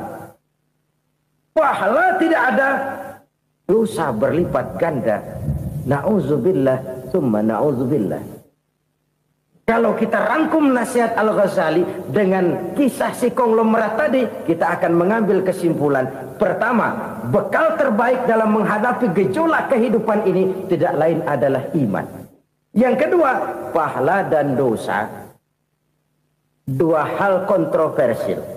Pahala adalah bekal, dosa adalah beban. Tapi kita sekarang kan tidak begitu terangsang kepada yang abstrak. Orang berlomba mencari yang konkret-konkret saja. Yang real. Kalau memang dosa, benjol dong. Kira-kira begitu. Kira-kira begitu. Persis orang Yahudi dulu. Orang Yahudi itu kan pernah minta kepada Nabi Musa. Ya Musa, lan nu'mina laka hatta narallaha jahrah. Musa, kami nggak bakal mau beriman kepada Allah kalau belum kami lihat Allah ada nongkrong di depan kami. Kalau memang Tuhan ada, taruh dong di depan kami. Mau yang konkret-konkret saja. Kalau memang dosa, benjol dong. Kalau memang pahala, berasa dong. Orang terangsang kepada yang real, yang konkret-konkret saja. Karena itu, untuk mengejar dosa, orang mau bayar. Tapi untuk mengejar pahala, walaupun tidak bayar, orang segan. Ini yang dikatakan oleh Nabi, kamu mengharapkan ke surga, tapi kamu berat melaksanakan sesuatu yang bisa membawa kamu ke surga. Kamu ingin jauh dari neraka, tapi tiap saat kamu lakukan perbuatan-perbuatan yang justru menjerumuskan kamu ke neraka. Idda'aitum an-najata minan nar wa ramaitum fiha anfusakum. Kamu ingin selamat dari neraka, tapi kamu lemparkan diri kamu ke neraka. Kamu ingin masuk surga, tapi berat sekali kamu melakukan perbuatan-perbuatan yang bisa menyampaikan kamu di surga. Saudara-saudara kaum muslimin rahimakumullah. Jadi hal keempat yang merupakan perbendaharaan surga adalah la haula wa la quwata illa billah. Satu sisi ini merupakan ucapan yang memperberat timbangan akhirat. Pada sisi lain ini merupakan sikap hidup seorang muslim. Kesadaran batin yang sangat dalam bahwa tidak ada daya dan kekuatan kecuali Allah. Dan itu kita simbolkan pada saat memulai pekerjaan dengan Bismillah. Dengan menyebut nama Allah. Satu kesadaran moral. Saya hanya bisa melakukan ini karena diberikan daya dan kekuatan oleh Allah. Lahirlah sikap tawadu, rendah hati, tidak melonjak menjadi angkuh dan sombong. Saudara-saudara, sampai sini dulu jumpa kita kali ini. Semoga 4 perbendaharaan surga ini dapat kita lakukan, yang kelak akan merupakan bekal kita di kemudian hari nanti. Amin ya rabbal alamin. Bapak-bapak, ibu-ibu, saudara-saudara kaum muslimin rahimakumullah. Di dalam kehidupan kita sebagai seorang muslim, minimal 5 kali dalam sehari semalam kita mendengar seruan untuk mendirikan solat yang disebut azan. Ada kalimat menarik di dalam kalimat azan itu, yakni seruan hayya 'alal falah, marilah menuju kepada keberuntungan, marilah meraih kemenangan. Seruan ini adalah kecenderungan dari setiap manusia, apapun warna kulitnya. Artinya, setiap orang dalam hidup selalu ingin meraih dan mencari kemenangan. Kemenangan akan melahirkan kepuasan batin, dan kepuasan batin memberikan kebahagiaan. Sedangkan kekalahan melahirkan penderitaan batin, dan penderitaan batin menjerumuskan seseorang di dalam berbagai bentuk kerugian. Jikalau inilah seruan azan, maka masalahnya ialah apa yang menyebabkan kita meraih kemenangan. Al-Quranul Karim memberikan tuntunan dan ajaran kepada kita bahwa orang-orang yang memperoleh kemenangan itu tidak lain adalah orang-orang yang bertakwa. Hanyalah mereka yang bertakwa kepada Allah Subhanahu wa ta'ala pada akhirnya akan tampil sebagai pemenang. Lalu siapa orang yang bertakwa itu? Dijelaskan dalam awal-awal Al-Baqarah, orang yang bertakwa yang akan meraih kemenangan. Pertama, allazina yu'minuna bil ghaib, yaitu orang-orang yang beriman kepada yang gaib. Percaya bahwa ada alam yang gaib, alam yang abstrak, alam yang tidak bisa dijangkau oleh salah satu daripada panca indera kita. Mereka percaya dan beriman kepada adanya malaikat, beriman kepada adanya iblis dan jin, beriman kepada adanya alam kubur, beriman kepada adanya alam mahsyar, beriman kepada adanya alam akhirat, beriman kepada adanya surga dan neraka. Beriman bukan cuma sekedar beriman dalam ucapan bibir saja, tetapi beriman yang nilai iman itu mampu mewarnai gerak dan gaya hidupnya. Iman yang meresap sampai ke tulang sumsum, kemudian memberikan dampak positif di dalam kehidupan manusia. Alam, kita tahu, adalah sesuatu yang selain Allah, dan Allah bukanlah alam. Apapun namanya selain daripada Allah, itu adalah alam.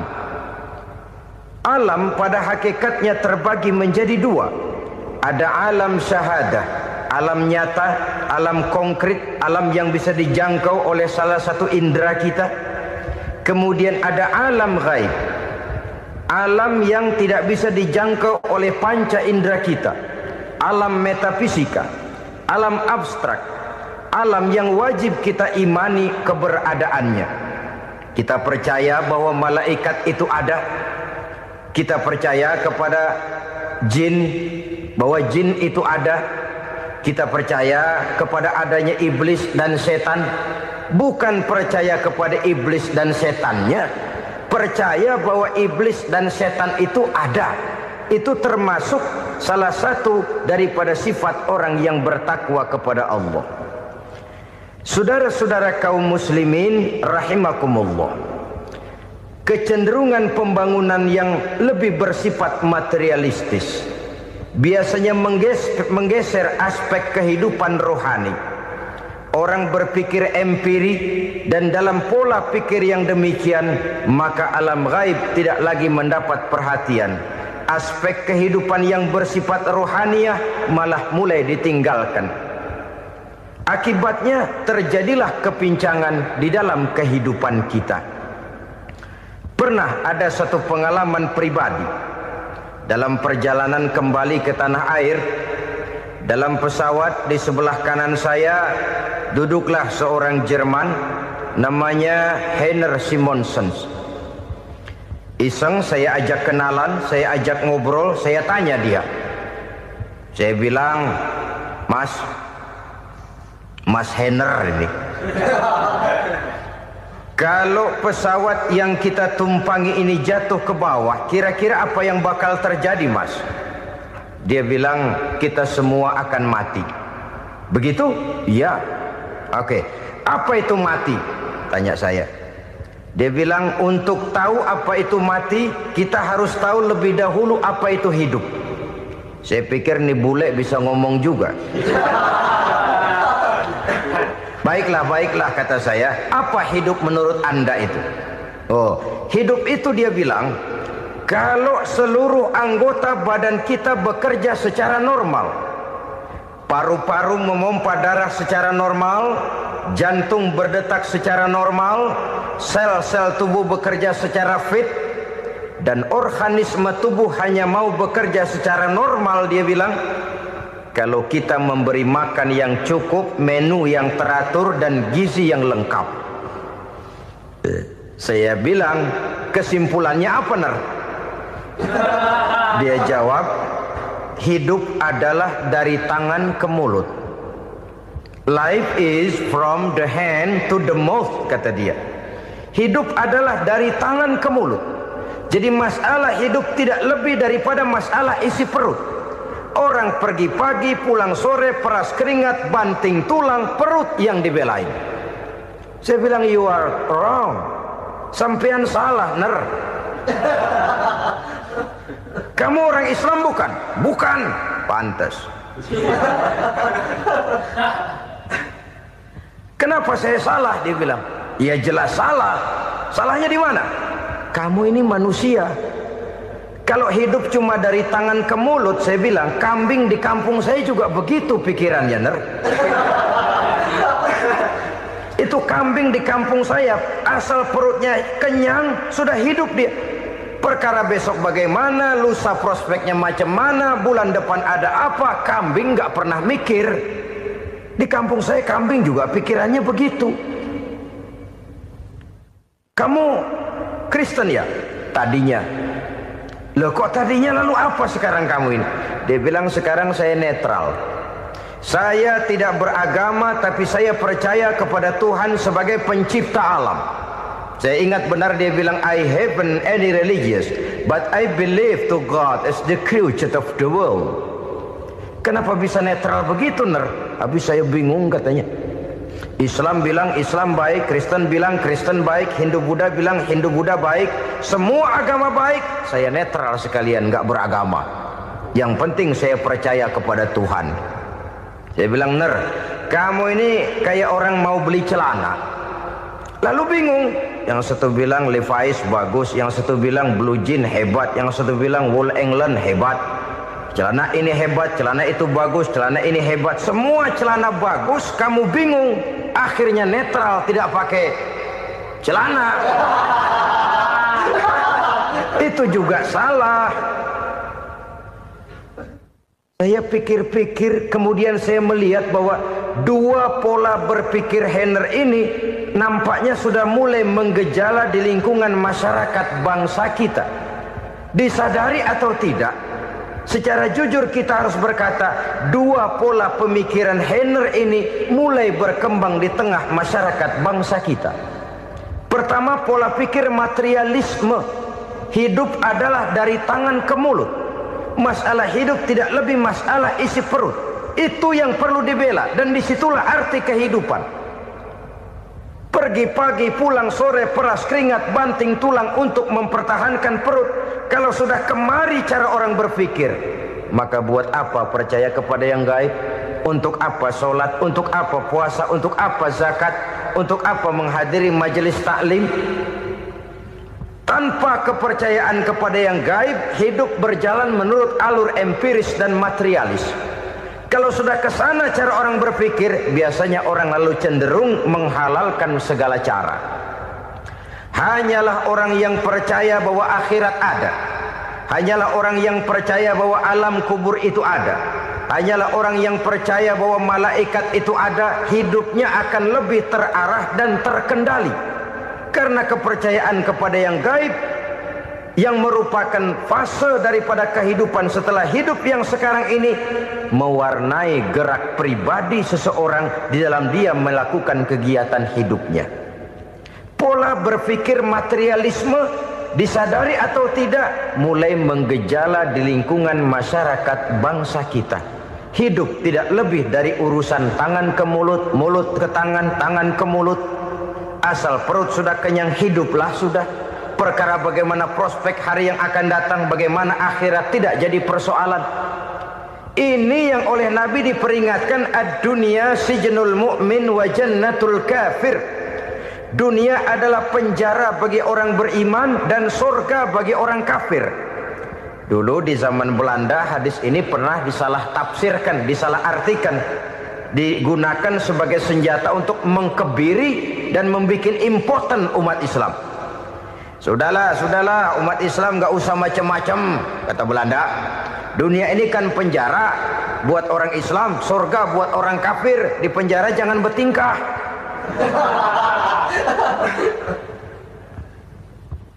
Pengertiannya tidak begitu. Dunia adalah penjara bagi orang mukmin. Artinya dalam kehidupan dunia seorang mukmin tidak bebas memperturutkan hawa nafsunya. Di penjara hawa nafsunya itu. Sebaliknya, surga bagi orang-orang kafir. Buat orang kafir, surgalah dunia ini. Mereka bebas memperturutkan hawa nafsunya. Dilarang tidak terlarang, dicegah pun tidak tercegah. Mereka hidup menurut alur bisikan nafsu mereka sendiri. Kemudian bila ajal datang, maut merenggut nyawa, selesailah surganya sampai di situ. Maka bagi orang-orang yang tidak percaya kepada adanya akhirat, kepada adanya alam gaib, surganya sebatas umurnya. Sekali lagi, surganya sebatas umurnya. Bila umur selesai, ajal pun datang merenggut nyawa, selesailah sudah surganya sampai di situ. Alangkah pendeknya perjalanan orang-orang yang tidak percaya kepada alam gaib ini. Bagi kita mukmin, jikalau kita mampu memenjarakan hawa nafsu, kita bisa bahagia di dunia ini. Dan Islam memang tidak menyuruh kita sengsara di dunia. Raih dunia, kejar dunia, gapai dunia sebagai alat untuk mencapai kebahagiaan di akhirat nanti. Hidup adalah satu perjalanan panjang yang terbentang sejak kita terlahir dari alam rahim sampai kepada alam akhirat nanti. Andai kata kita gagal meraih kebahagiaan di dunia, toh kita masih punya akhirat. Tapi jangan jadi dalil yang melemahkan semangat. Biarin dah kita di dunia kebelangsak, yang penting akhirat.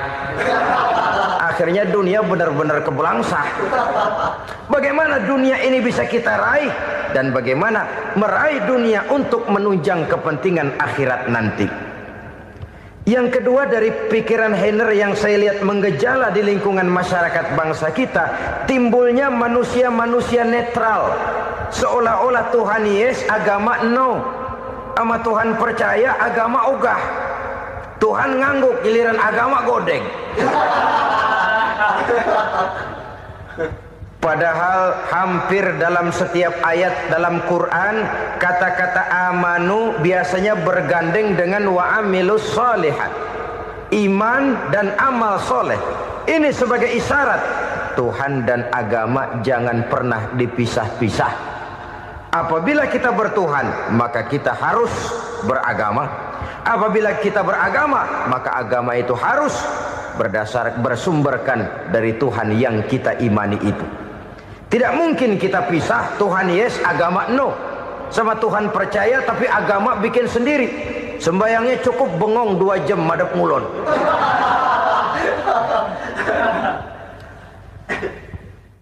Saudara-saudara kaum muslimin rahimakumullah. Jadi dengan demikian, agama yang kita akui merupakan unsur mutlak di dalam pembangunan sekarang ini, merupakan bagian dari kehidupan yang menuntun kita bahwa di balik alam nyata ini, di balik alam syahadah ini ada alam gaib. Dan mudabbir, murabbi, yang mengatur, yang menguasai, yang memelihara baik dia alam nyata, baik dia alam gaib, tidak lain adalah Allah Subhanahu wa ta'ala. Di sana ada satu super power, satu maha kekuatan yang kita perlu bersandar kepadanya.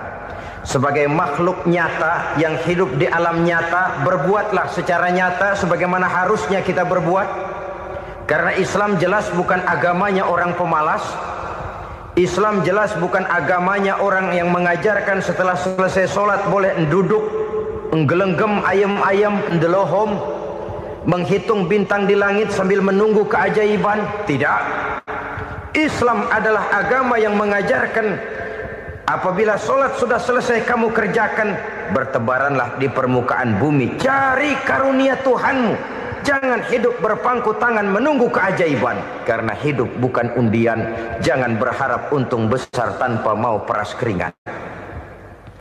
Tapi di sebalik itu toh kita juga harus yakin bahwa di sisi usaha nyata yang kita lakukan ada satu super power, satu maha kekuatan gaib yang menentukan berhasil dan tidaknya usaha kita. Kepercayaan kepada hal semacam inilah yang mendorong kita untuk mempunyai sandaran vertikal, agar jikalau usaha ini berhasil, kita tidak lupa diri dan lupa daratan. Jikalau usaha ini gagal, kita tidak putus asa dan buruk sangka, tidak cupik pandangan dan sempit hati, tapi mampu melihat persoalan dengan kacamata putih sambil husnuzon kepada Allah Subhanahu wa ta'ala. Kita percaya malaikat itu ada. Ada yang namanya raqib dan atid, mengawasi gerak hidup kita sampai kepada gerak hati kita. Ini memberikan sugesti agar kita berhati-hati. Tidak sejengkal tanah pun kita bisa berlindung dari pengawasan raqib dan atid. Ada munkar nakir yang akan menyoal kita di alam kubur. Ada malaikat Malik, penjaga neraka. Ada malaikat Ridwan yang menjaga surga. Kita percaya kepada adanya jin, kita percaya kepada adanya setan, iblis. Percaya kepada adanya, bukan mempercayai si setan, si iblis lalu menjadikannya sebagai teman. Tidak. Percaya bahwa mereka itu ada dan merupakan makhluk Allah yang gaib, yang diciptakan Allah Azza wa Jalla. Kepercayaan kepada alam gaib memberikan motivasi terhadap gerak lahir manusia, sehingga dengan motivasi kepercayaan kepada yang gaib, gerak lahir jadi lebih terarah, jadi lebih terpelihara. Pernah seseorang bertanya, "Pak, apakah adanya akhirat bisa dibuktikan secara ilmiah?" Saya bilang tidak bisa, tidak bisa. Kenapa? Karena yang berangkat nggak pernah pulang kembali lagi. Kalau dia pulang kemari bisa kita tanya bagaimana enak di sono. Cuma secara moral saya katakan, lebih beruntung orang yang percaya kepada akhirat daripada yang tidak. Sekarang saudara percaya akhirat ada, lalu saudara baik-baik di dunia, sholat, puasa, zakat, menolong orang lain, menebarkan kebajikan. Saudara mati, andai kata akhirat tidak ada, toh dalam hidup saudara sudah berbuat baik. Paling tidak nama saudara akan dikenang sebagai orang baik. Sebaliknya, saudara percaya, kata saya, bahwa akhirat tidak ada, lalu hidup semau-maunya, tenggelam dalam maksiat dan munkarat, menentang Allah, tidak mau ruku dan sujud. Lalu saudara mati, kemudian akhirat ada, ayo mau apa? Bekal tidak punya. Jadi secara moral lebih beruntung orang yang percaya kepada adanya akhirat daripada yang tidak percaya. Dan itu alam gaib yang tidak bisa dibuktikan secara eksat. Jangankan untuk membuktikan seperti itu, dalam kehidupan sehari-hari saja yang kita rasakan tidak selalu berbentuk toh. Angin, bagaimana sih bentuknya angin? Kita tidak tahu. Merah, buktinya kalau dikerok merah. Yang merah itu kulit, yang kulit kita bukan anginnya. Sakit, rasa sakit itu ada, tapi bagaimana bentuk sakit kita nggak pernah tahu. Kalau kita makan cabai pedas, bagaimana bentuk pedas itu tidak ada, tapi rasa ada. Bentuk pedas hijau, cabenya bukan pedasnya. Tidak semua yang kita rasakan bisa kita gambarkan dalam bentuk yang konkret. Oleh karena itu, sekali lagi bahwa kepercayaan kepada alam yang gaib mampu memberikan satu sugesti yang menata kehidupan seseorang lebih lurus, lebih terarah, dan lebih terkendali. Maka wajar kalau kepercayaan kepada yang gaib mengantarkan seseorang untuk meraih kemenangan. Kenapa? Dia percaya kepada yang gaib, bahwa akhirat ada, bahwa alam kubur ada, bahwa pertanggungan jawab itu ada. Maka dia lalu tidak hidup saenae udele dewe, itu loh. Tidak hidup menurut seleranya sendiri, terarah, teratur. Ini cirinya yang pertama. Orang bertakwa yang akan meraih kemenangan, mereka beriman, mereka percaya kepada yang gaib. Bahkan hal-hal konkret saja selalu berangkat dari yang gaib.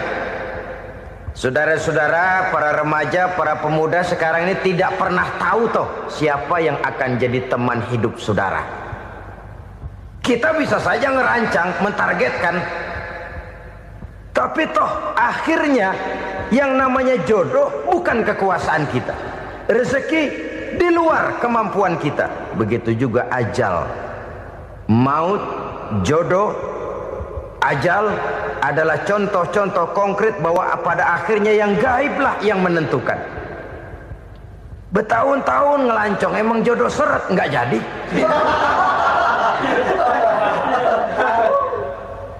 Begitu kenal baru setengah malam nginep ditangkap hansip kan.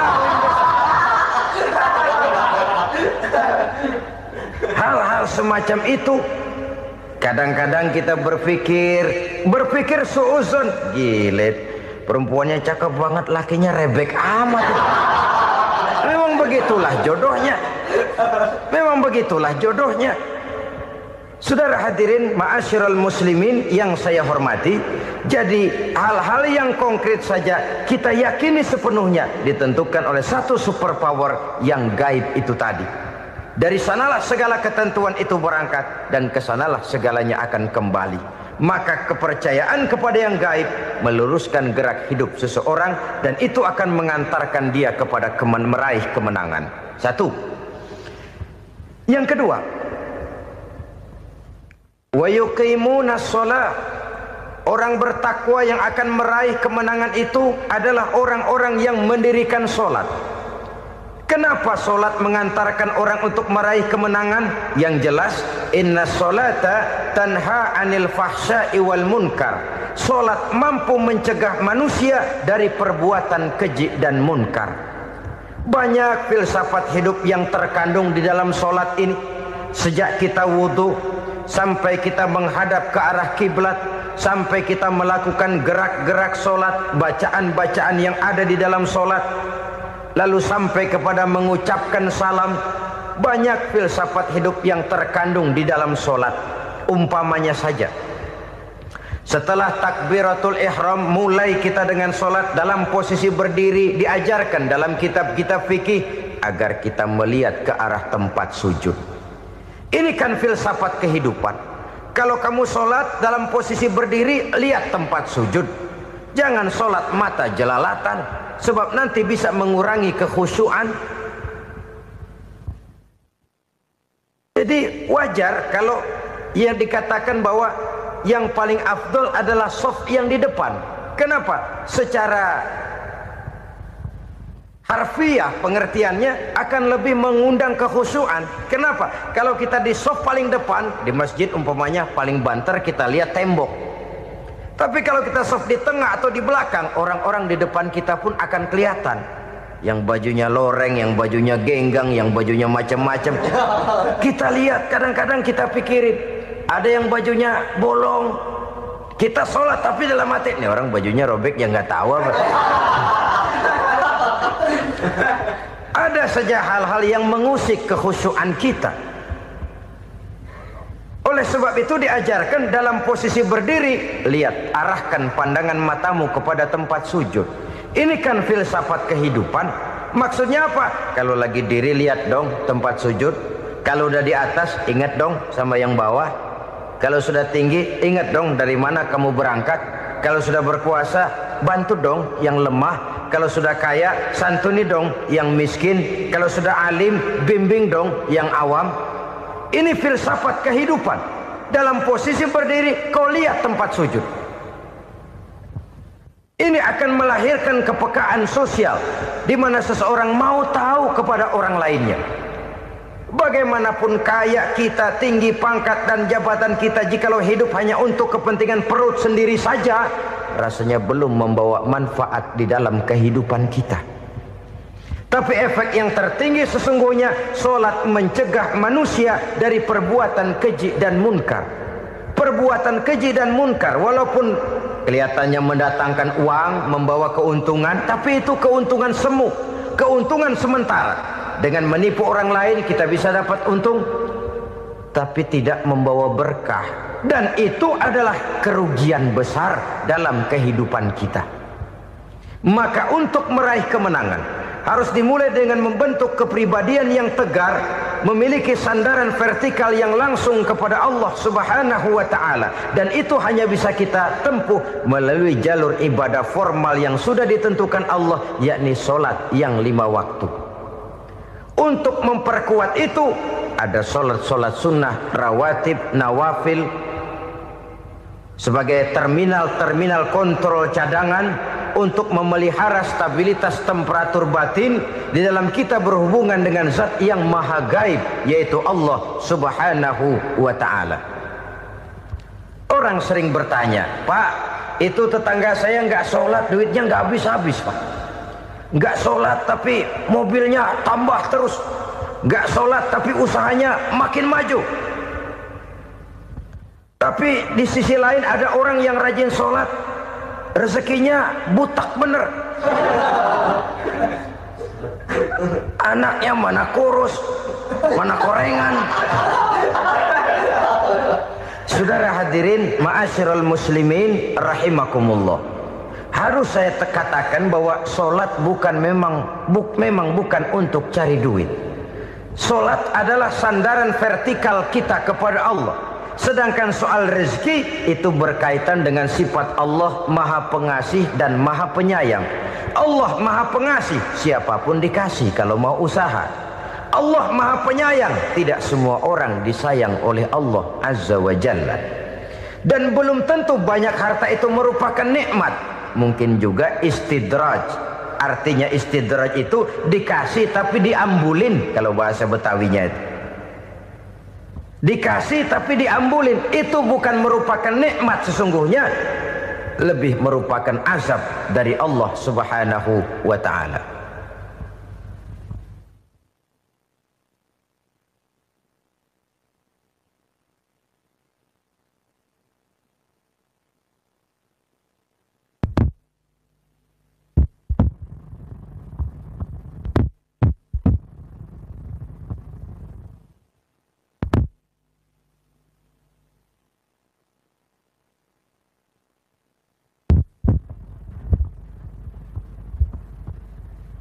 Agama mempunyai sistem sholat, dan kita umat Islam telah dituntun oleh Allah Subhanahu wa ta'ala yang wajibnya 5 kali dalam sehari semalam mendirikan solat, dan itu tentu berada dalam jangkauan kemampuan manusia.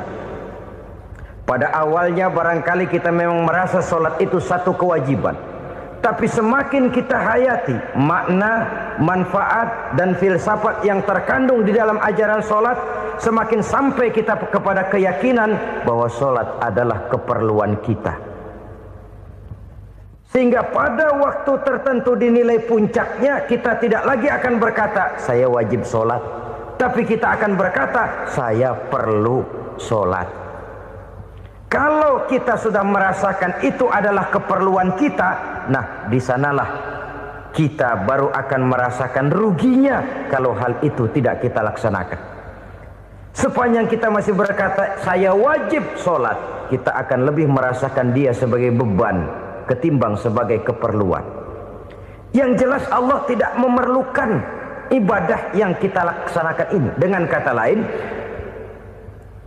andai kata satu dunia penuh ini orang tidak ada yang sholat satu pun, Allah tidak akan turun dari jabatan Tuhan. Jangan lalu berpikir kalau kita ngambek se-RW kagak sembahyang Tuhan tekor kali ini ya. Tentu tidak. Itu perlunya kita, bukan perlunya Allah. Dan pada induknya kita akan berkata saya perlu agama. Kalau secara induk kita sudah memerlukan agama, maka konsep-konsep yang ada di dalam ajaran agama itu pun adalah juga merupakan keperluan kita. Baik dia bernama sholat, baik dia bernama puasa, baik dia bernama zakat, baik dia bernama haji, seluruhnya adalah keperluan kita. Dan sesuatu yang kita perlukan apabila tidak kita laksanakan akan melahirkan kerugian di dalam kehidupan. Jangan heran kalau kita membaca riwayat perjalanan hidup para salafus soleh, orang-orang soleh. Ada yang tahajud sampai 100 rakaat, ada yang sholat malam kakinya sampai bengkak. Kita sekalinya bengkak biri-biri. Ada yang sholat membaca surah dalam Al-Quran sampai khotam Quran. Kok mau? Mereka sudah merasakan itu keperluan. Itu saja soalnya. Satu saat pun jikalau kita merasa bahwa itu keperluan saya, kita pun akan melaksanakan seperti itu. Keperluan saya dalam kehidupan. Inilah yang kedua. Yang ketiga, orang bertakwa yang akan meraih kemenangan itu, wa mimma razaqnahum yunfikun. Mereka membelanjakan sebagian daripada rezeki yang diberikan Allah kepada mereka. Mereka infakkan di jalan Allah. Ada satu dialog menarik. Satu hari seorang anak muda bertemu dengan seorang kakek-kakek yang sudah dikenalnya baik. Bertanyalah anak muda ini, "Kek, umur kakek berapa tahun?" 15 tahun, kata si kakek. "Anak kakek berapa orang?" 1. "Harta kakek berapa banyak?" 15 juta. Si anak muda ini bengong. Lalu protes, "Kok kakek bohongin saya?" "Kenapa?" "Saya tahu umur kakek 70 tahun. Kenapa ngaku 15? Saya tahu anak kakek 5. Kenapa bilang 1? Saya tahu kakek miliuner, miliaran uang kakek. Kenapa ngaku cuma 15 juta? Begini, kata si kakek tadi. Benar, umur saya 70 tahun. Tapi dari umur yang 70 tahun itu baru 15 tahun terakhir ini saya merasakan ibadah kepada Allah. Meninggalkan maksiat, jauh dari segala macam munkarat. Maka yang 15 tahun inilah yang benar-benar saya rasakan sebagai umur saya. Benar anak saya 5, tapi yang 4 susah diatur. Cuman 1 rasanya nih yang bakal jadi si buah hati belahan jantung berlanjut cerita penerus sejarah. Cuma 1 ini yang saya harapkan, yang akan jadi anak soleh, yang akan membuat saya menerima pensiunan pahala. Kalau yang 4 apek dah, nggak ada harapan. Nah, tuh nyekek botol mulu. Oh begitu. Iya.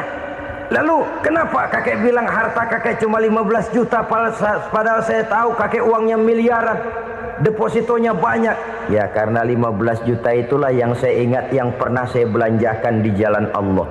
Saya merasa itulah harta saya yang sebenarnya. Yang miliaran yang saya simpan di bank kelak kalau satu saat saya mati akan jadi rebutan di antara anak-anak saya. Iya kalau anak saya soleh kayak yang satu ini. Kalau yang 4 tadi udah tulen dia bakal berantem dah berebut tuh. Jadi 15 juta yang saya belanjakan di jalan Allah inilah yang saya merasakan benar-benar harta saya yang sesungguhnya. Dialog ini patut menjadi bahan renungan kita bersama. Diberikan kita umur 40, 50, 60, 70, 80. Berapa tahun dari umur yang diberikan itu yang jalan mulus, yang kita gunakan untuk melaksanakan ibadah? Banyak harta kita simpan di bank, di lemari, di dompet, di tas. Tapi berapa yang sudah kita depositokan di jalan Allah yang akan menemani kita di hari kita kembali nanti? Maka orang bertakwa yang akan meraih kemenangan, wa mimma razaqnahum yunfikun, mereka membelanjakan sebagian dari rezeki yang diberikan Allah di jalan Allah Subhanahu wa ta'ala. Ma'asyiral muslimin rahimakumullah. Zahirnya memang kita memberikan kepada orang lain, tapi hakikatnya kita menyimpan untuk diri kita sendiri. Kita memberikan kepada yatim piatu 25.000. Zahirnya kita memberikan si yatim, hakikatnya kan kita cuma nyimpan. Saya berikan titip kepadamu, ini untuk saya di akhirat. Kau boleh belikan baju, kau boleh belikan untukmu makan, kau boleh bayarkan sekolahmu. Ini untuk saya. Hakikatnya kita nyumbang masjid 1 juta, zahirnya kita berikan kepada panitia masjid, tapi hakikatnya kan cuma titip 1 juta ya untuk saya di alam kubur nanti. Silahkan kau boleh belikan semen, ini uang, belikan besi, belikan pasir. Saya cuma sekedar titip untuk kepentingan saya. Hakikatnya kita cuma sekedar menitip. Sebagaimanapun pada hakikatnya, apapun yang kita miliki dalam kehidupan kan cuma sekedar hak guna pakai, bukan hak milik mutlak. Harta kita, rumah kita, kendaraan kita, kebun kita, pabrik kita, hak guna pakai saja. Hak milik mutlak cuma untuk Allah Subhanahu wa ta'ala. Saudara-saudara kaum muslimin rahimakumullah. Ini yang ketiga. Kemudian yang keempat, orang-orang bertakwa yang akan meraih kemenangan, allazina yu'minuna bima unzila ilaika. Mereka yang beriman, mereka yang percaya kepada apa yang telah diturunkan kepadamu Muhammad, ay Al-Quran, yakni Al-Quranul Karim. Setelah percaya kepada yang gaib, mendirikan solat, kemudian menginfakkan sebagian dari rezeki yang diberikan Allah, mereka juga lalu percaya kepada yang diturunkan terhadap Nabi, yaitu tidak lain Al-Quranul Karim. Sekali lagi di sini, percaya bukan hanya sekedar percaya saja, tetapi percaya lalu menjadikan Al-Quran itu sebagai pedoman hidup. Sebab memang Al-Quran itu adalah GBHM, garis-garis besar haluan muslim. Apa yang harus kita lakukan, apa yang harus tidak kita lakukan, bagaimana mestinya kita bertingkah laku dan berbuat, seluruhnya tercantum di dalam Al-Quranul Karim. Itu sebabnya ketika satu hari Aisyah ditanya bagaimana akhlak Rasul, beliau menjawab, kana Rasulullah sallallahu alaihi wasallam khuluquhul Quran. Akhlak daripada Rasulullah tidak lain adalah Al-Quran. Jawaban simpel ini memberikan gambaran bahwa keseluruhan daripada konsepsi Quran sudah diterjemahkan dalam kehidupan Rasulullah Sallallahu Alaihi Wasallam.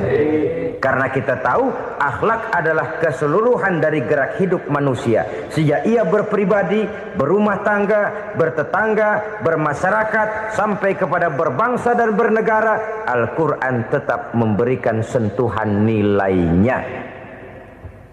Oleh karenanya, orang-orang yang bertakwa adalah orang-orang yang menjadikan Al-Quran sebagai pedoman dalam kehidupannya. Dan kita yakini Al-Quran diturunkan kepada Nabi Muhammad bukan merupakan produk Nabi Muhammad. Isi dan redaksinya langsung dari Allah Subhanahu wa ta'ala. Kemudian cirinya yang kelima, orang bertakwa yang akan meraih kemenangan itu, wa ma unzila min qablika. Tidak hanya sekedar percaya kepada yang diturunkan terhadap Nabi Muhammad, yaitu Al-Quran, mereka juga percaya kepada apa yang pernah diturunkan kepada para nabi, kepada para rasul sebelum Nabi Muhammad. Percaya kepada adanya suhuf, percaya kepada adanya Taurat, percaya kepada adanya Injil, percaya bahwa Allah dahulunya sudah menurunkan Taurat kepada Musa, percaya bahwa Allah sudah menurunkan Injil kepada Isa, percaya Injil ada, Taurat ada, diturunkan Allah untuk Isa dan Musa, tetapi tidak wajib mengamalkannya karena kita sudah diberikan Al-Quranul Karim. Ini yang perlu saya garis bawahi. Kita percaya Allah telah menurunkan Injil dahulu kepada Isa. Kita percaya bahwa Allah telah menurunkan Taurat dahulunya kepada Nabi Musa. Kadang-kadang ini dijadikan dalih, dikacaukan pengertiannya. Quran saja mengajarkan bahwa orang yang bertakwa harus percaya kepada Injil, maka pakailah Injil. Apalagi kalau ayat sebelumnya ditilap, dihapus, dihilangkan, Injilnya yang ditekankan, maka akan terjadilah penekanan yang salah arah. Karena salah arah akhirnya bisa merusak dan menghancurkan akidah. Ketika Rasul suatu saat pernah ditanya orang, "Ya Rasul, bagaimana sikap kita sebagai muslim terhadap Injil yang ada sekarang?" Beliau menjawab, "La tukadzibuhu jami'an wa la tusaddiquhu jami'an." Jangan didustakan seluruhnya, jangan juga dibenarkan semuanya. Artinya, ini sudah merupakan gambaran dari Rasul bahwa dalam Injil yang ada sekarang masih ada ajaran-ajaran tauhid yang dibawa oleh Nabi Isa dan diajarkan kepada umatnya. Tapi juga dalam Injil yang sekarang ini sudah terkena intervensi dan investasi manusiawi. Karena itu Rasul menyimpulkan, la tukadzibuhu jami'an wa la tusaddiquhu jami'an. Jangan didustakan semua, jangan dibenarkan seluruhnya. Kita memang percaya Allah telah menurunkan Injil kepada Nabi Isa dulu, tapi kita tidak wajib mengamalkan Injil. Kita percaya Allah telah menurunkan Taurat kepada Nabi Musa, tapi kita tidak wajib mengamalkan kitab ajaran Taurat. Yang wajib kita percayai dan kita amalkan hanyalah Al-Quranul Karim.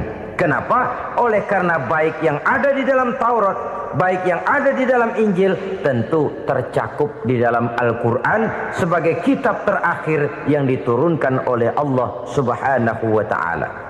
Dan itu wajar. Kalau seorang pejabat mau mengeluarkan satu keputusan baru, tentu dia harus meninjau keputusan-keputusan lama.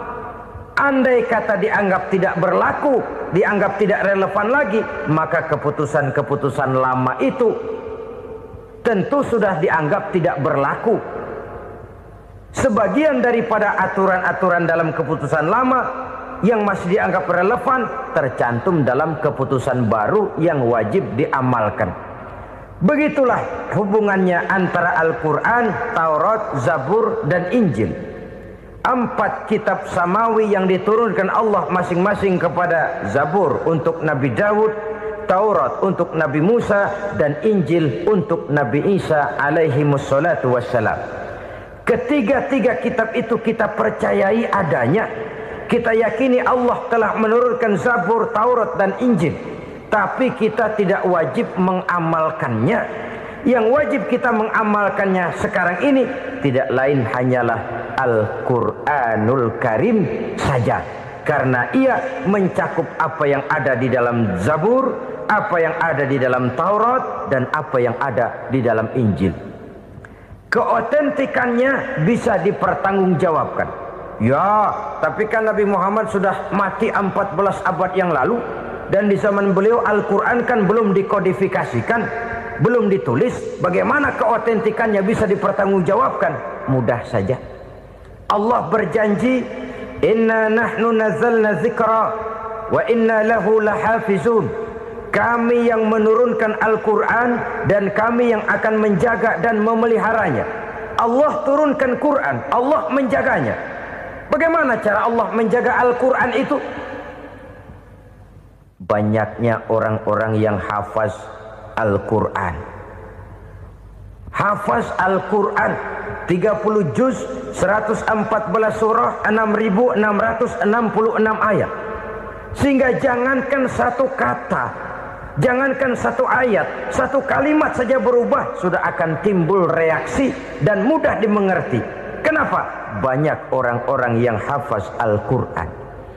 Sedangkan pada setiap akhir tahun biasanya malaikat Jibril selalu mengadakan checking terhadap ayat-ayat yang diturunkan pada waktu itu.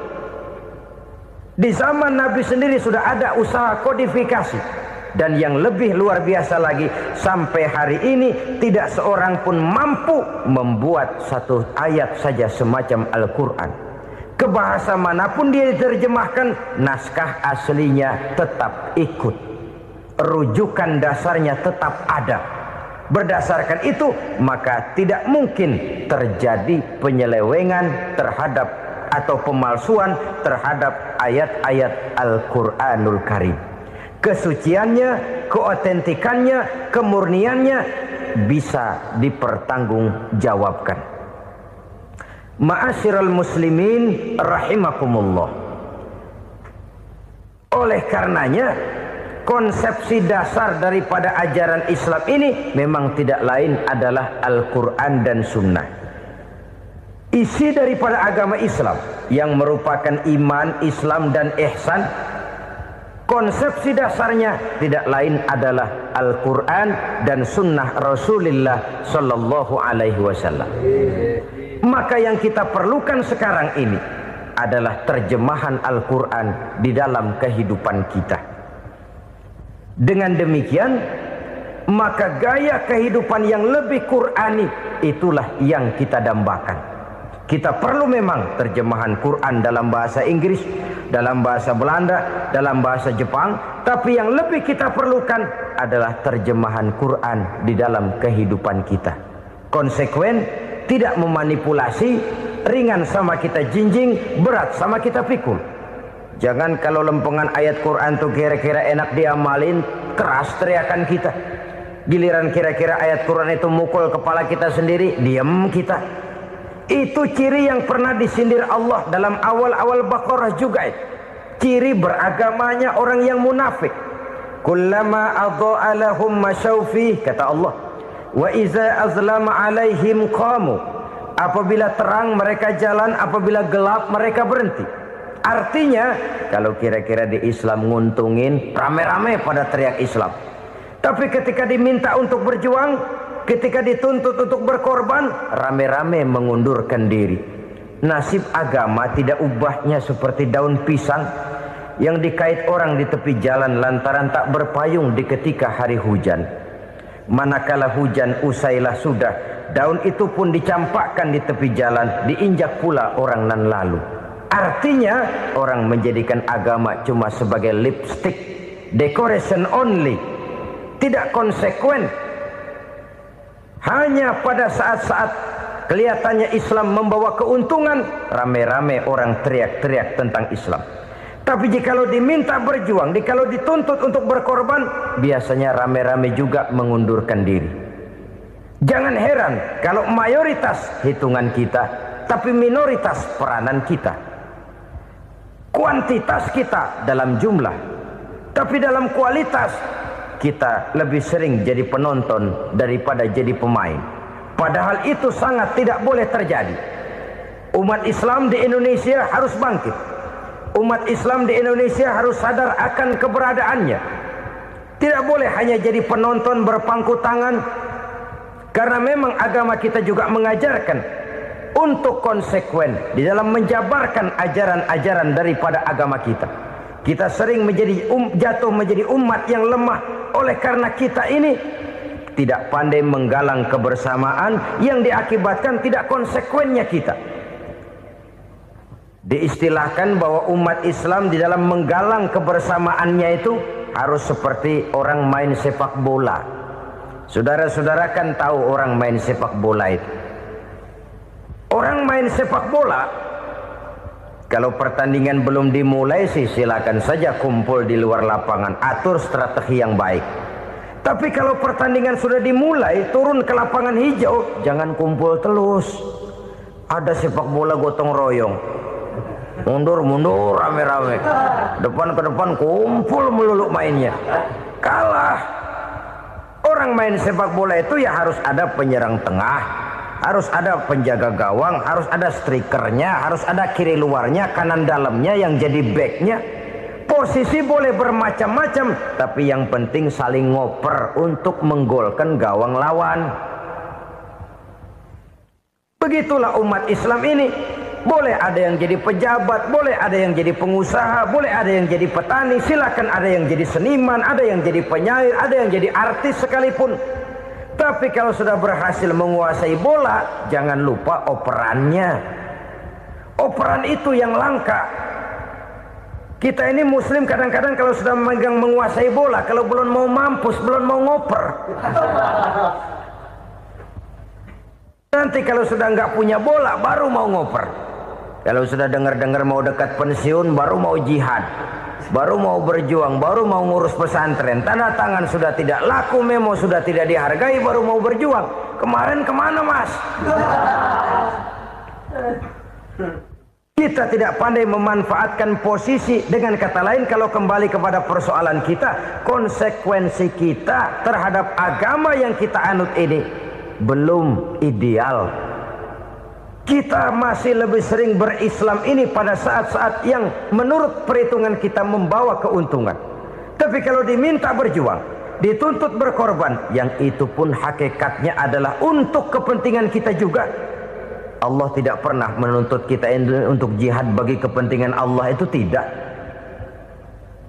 Berjuang menegakkan agama Allah, apakah untuk kepentingan Allah? Tidak. Untuk kepentingan kita. Sebab nilai-nilai jihad itu pada akhirnya akan membawa kita kepada satu kebahagiaan. Setidaknya kalau tidak di dunia, tentu di akhirat sebagai syahid. Oleh karena itu, pada bagian akhir ini saya ingin mengajak, marilah kita konsekuen. Sekali kita berkitabkan Al-Quranul Karim, mari dia kita jadikan pedoman. Jangan cuma kita jadikan sebagai penghias dinding, pelengkap rumah, bahwa di rumah kita ada Al-Quran, tapi yang baca kecoa. Habis pada bolong tuh Quran. Yang penting kan punya Quran. Ditaruh di pintu rumah. Biar apa? Biar kuntilanak kagak masuk katanya. Ya apa itu nasib Quran, cuma kerjanya jaga pintu, ngusir kuntilanak, ngusir memedi. Bagaimana kita hidup menurut tuntunan Al-Quran? Kadang-kadang tidak pernah menjadi masalah bagi kita. Maka bagaimanakah Al-Quran akan mungkin membawa keberkahan dalam hidup kalau ajarannya kita injak-injak dalam keseharian kita? Mewujudkan gaya hidup yang lebih Qurani, itulah yang akan kita rintis di dalam kehidupan kita. Bertahap, step by step, menurut kemampuan yang ada pada kita. Jika jalan ini tidak bisa kita selesaikan, percayalah akan ada generasi penerus yang akan melanjutkan usaha dan cita-cita mulia itu. Jadi percaya kepada Taurat, percaya kepada Injil, sekedar percaya Allah dahulunya sudah menurunkan itu. Tapi kita tidak wajib mengamalkannya. Kenapa? Generasi Injil masa berlakunya sudah kedaluarsa. Taurat masa berlakunya sudah kedaluarsa. Injil pernah berlaku untuk orang Nasrani di zaman Nabi Isa. Taurat pernah berlaku untuk orang Yahudi di zaman Nabi Musa. Setelah generasinya berlalu, datang Rasul penutup yang membawa Al-Quranul Karim, maka Al-Quran itulah yang berlaku menjadi pedoman sampai hari akhir nanti. Jangan jauh dari Al-Quran, karena apabila ini kita lakukan, maka kita akan kembali kepada satu gaya hidup yang jauh dari tuntunan agama, dan itu artinya kita akan semakin jauh untuk meraih kemenangan. Saudara-saudara kaum muslimin rahimakumullah. Yang keenam, yang terakhir, orang-orang bertakwa yang akan meraih kemenangan itu wabil akhirati hum yuqinun. Mereka percaya, mereka yakin seyakin-yakinnya akan adanya hari akhir, di mana seseorang akan mempertanggungjawabkan seluruh perbuatannya di dalam hidup ini. Dan tidak ada satu perbuatan yang bagaimana kecilnya sekalipun yang tersembunyi dalam pandangan manusia yang tidak akan dibukakan persoalannya di mahkamah Qadi Rabbul Jalil di akhirat nanti. Itulah sebabnya maka percaya kepada akhirat disebut secara khusus. Padahal di awal tadi sudah dijelaskan yu'minuna bil ghaib, percaya kepada alam gaib, dan alam gaib ini termasuk akhirat. Kenapa pada bagian akhir disebut lagi akhirat? Karena ternyata bahwa kepercayaan kepada adanya akhirat merupakan induk dari kepercayaan terhadap adanya malaikat, setan, jin dan lain sebagainya, dan akan lebih memberikan sugesti dalam kehidupan manusia untuk meluruskan gerak hidupnya. Jikalau satu saat tergerak hati akan berbuat kejahatan, ingin mencuri, sadarlah, awas ada akhirat. Sebab kalau kita cuma teriak awas ada polisi, itu cuma tertunda sementara, begitu polisi meleng embat. Kalau kita ingin berbuat jahat cuma berteriak awas ada hansip, cuma sementara ketika hansip itu ada. Tapi kalau ceritanya awas ada akhirat, mau menyeleweng awas ada akhirat, mau berjudi awas ada akhirat, mau mencuri awas ada akhirat. Keyakinan yang akan meluruskan gerak hidup manusia sehingga gerak itu jadi lebih terarah dan terkontrol, tidak merugikan baik diri sendiri, lebih-lebih orang lain.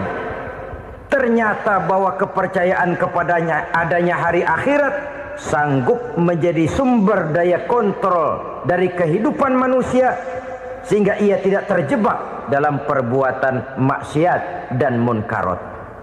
Saudara-saudara kaum muslimin, inilah saja yang kita bicarakan pada pertemuan kali ini. Semoga Allah subhanahu wa ta'ala memberikan kekuatan zahir dan batin kepada kita. Amin. Untuk dapat meraih kemenangan dengan beriman kepada yang gaib, mendirikan solat, membelanjakan sebagian dari rezeki yang diberikan Allah, percaya kepada Al-Quran, beriman kepada kitab-kitab yang diturunkan sebelum Al-Quran, lalu meyakini adanya hari akhirat. Terima kasih atas segala perhatian, mohon maaf atas segala kekurangan. Usikum wa nafsi bitaqwallah. Wassalamualaikum warahmatullahi wabarakatuh. Waalaikumsalam.